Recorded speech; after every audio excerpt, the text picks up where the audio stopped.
Ya, assalamualaikum warahmatullahi wabarakatuh.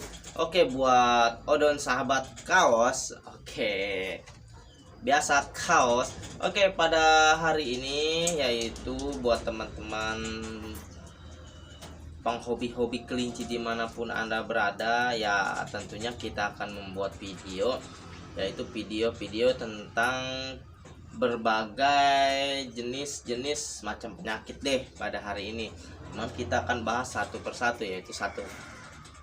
Hari ini satu aja dulu ya, ntar kita bahas lagi yang lain-lain.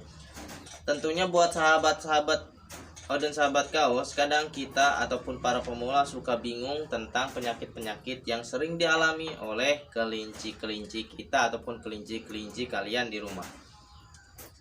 Banyak hal-hal yang menyelimuti ataupun faktor-faktor yang bisa kelinci ini sakitnya kenapa, dan gimana sih caranya agar si kelinci kita itu tidak terkena penyakit, dan cara menyembuhkannya seperti apa.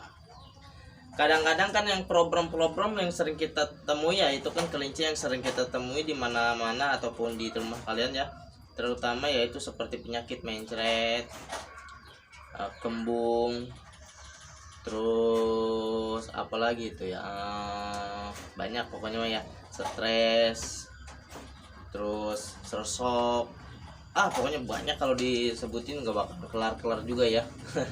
Kelar mah kelar.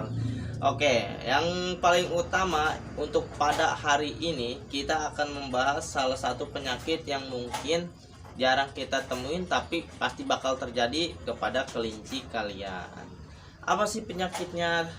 Nah, penyakit ini kadang-kadang kalau orang awam ini bisa salah simpulkan ya, dikarenakan penyakit ini mungkin bisa dikarenakan hampir menyerempet ke kembung kali, karena kelincinya itu identik sama sih seperti hal-hal itu ya, seperti penyakit kembung.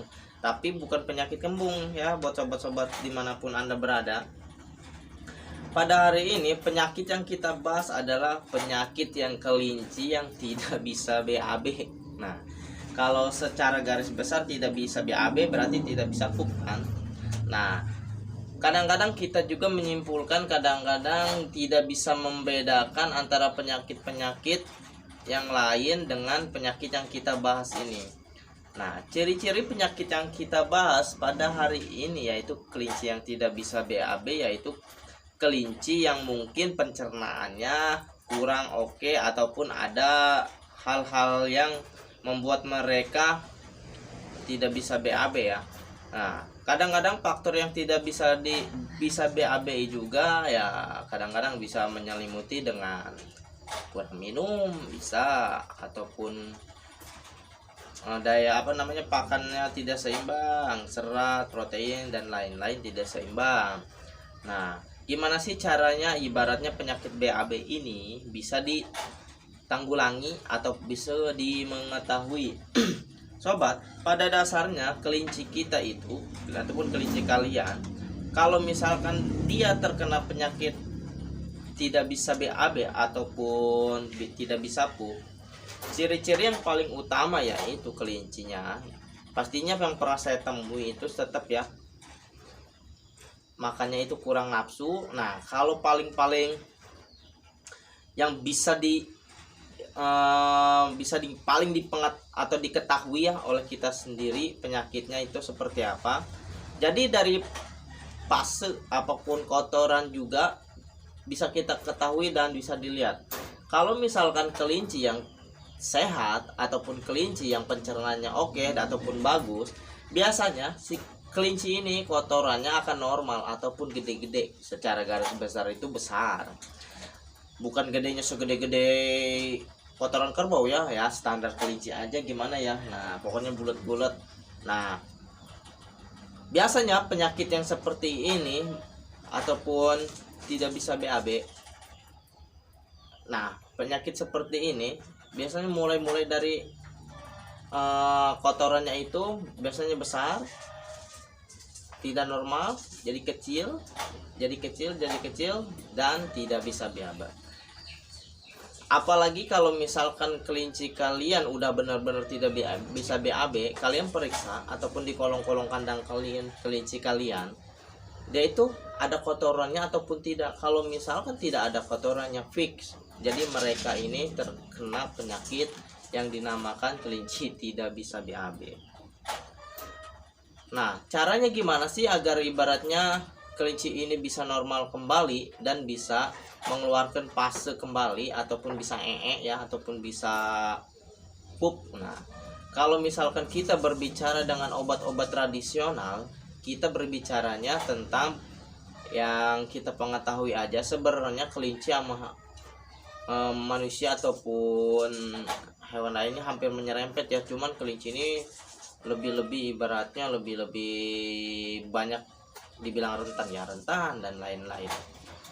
Nah, kalau misalkan secara garis besar untuk penyakit ini kita bisa digunakan yaitu seperti hal-hal yang umum ya buat sobat-sobat, dengan obat pepaya. Nah, pepaya kalau misalkan bahasa Sundanya bahasa saya mah gedang, kalau bahasa Jawa gedang itu beda lagi ya. Nah, pepaya, kenapa bisa pepaya? Jadi kalau misalkan pepaya itu bisa melancarkan penyakit sembelit dia ataupun tidak BAB si kelinci tersebut.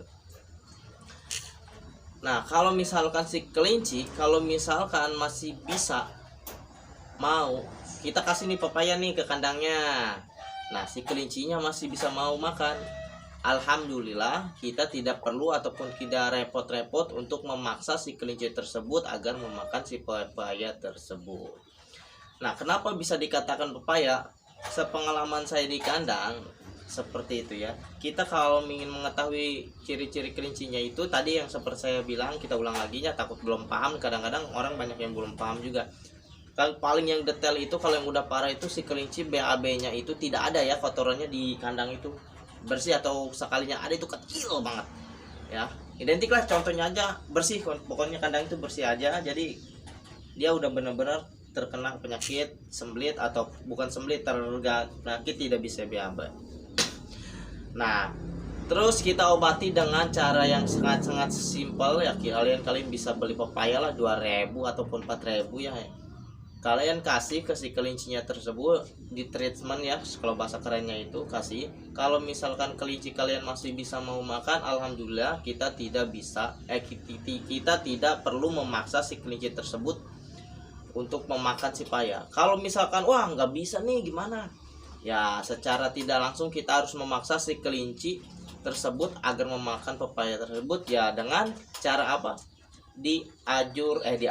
Ditumbuk ataupun dihaluskan si pepaya tersebut dan dipaksa makan si kelinci tersebut. Jadi kalau misalkan si kelinci tersebut udah bisa menerima si pepaya dimakan, alhamdulillah insya Allah pencernaan si kelinci bakal bisa normal kembali. Ya, saya sarankan buat sobat-sobat dimanapun Anda berada, jangan sampai telat-telat ya ngasih minum ataupun makan makanannya harus seimbang ya. Jadi agar tidak bisa menimbulkan penyakit seperti tadi ya, BAB-nya nggak bisa keluar. Karena kalau tidak bisa BAB itu fatal banget ya sobat ya, dikarenakan bisa mengakibatkan kematian. Dikarenakan tidak bisa mengakibatkan kematian, kalian beranggapnya itu kembung aja. Nah, dikarenakan kembung aja ya, persepsi kalian ya kembung, padahal penyakitnya penyakit tidak bisa BAB. Ya, buat sobat-sobat, mungkin video ini sangat simpel dan sederhana, tapi kalau misalkan kalian bisa menyikapi dengan seksama, insya Allah kalian bisa benar-benar paham tentang penyakit kelinci yang satu ini. Oke, buat sobat-sobat dimanapun Anda berada, terima kasih buat kalian yang udah subscribe channel ini biar bisa berkembang, dan terima kasih banget buat para senior yang udah selalu mensupport, mendukung, dan memberikan ilmu pencerahan. Nah, karena kalau misalkan kita sering sharing, insya Allah kita akan lebih paham lagi. Oke, buat sobat-sobat, jangan lupa ya like and subscribe videonya. Kalau misalkan kalian suka, bagikan. Oke, video ini saya tutup dengan Assalamualaikum warahmatullahi wabarakatuh. Sehat selalu buat kalian semua dan salam sejahtera.